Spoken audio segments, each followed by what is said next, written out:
Teachers, how to stay true to yourself when dealing with opposition. Now, what I mean by this is oftentimes we teach classes where either we're working for ourselves or we're working for other people, particularly schools. And let's face it, we don't always get the support that we really deserve and need, okay? And sometimes we are asked to deal with things in the classroom or tolerate certain behaviors that is just not comfortable and it's just not right. For example, discrimination. There are times where you will have students who may in fact discriminate against you or just simply not like you because of who you are.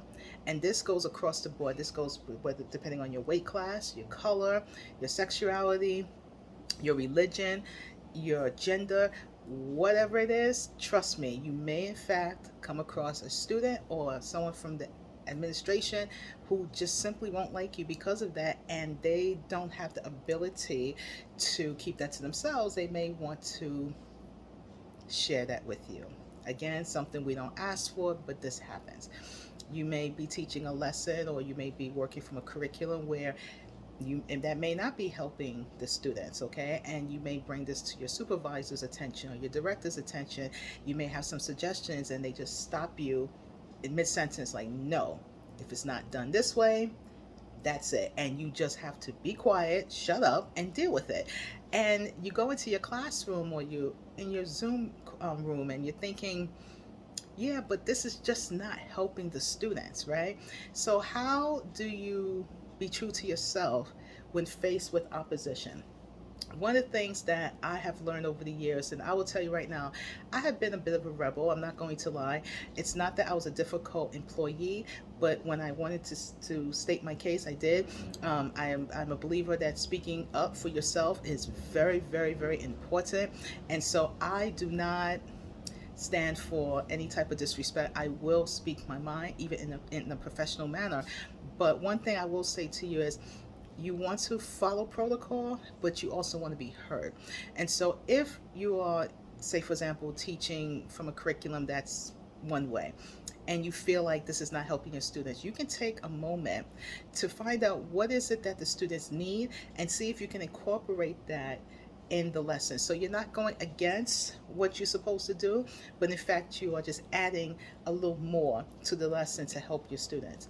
If it's a situation with coworkers or maybe with staff and you feel like you're just not getting the respect you deserve, you can always find a way to speak to someone in a higher position that may in fact listen to you.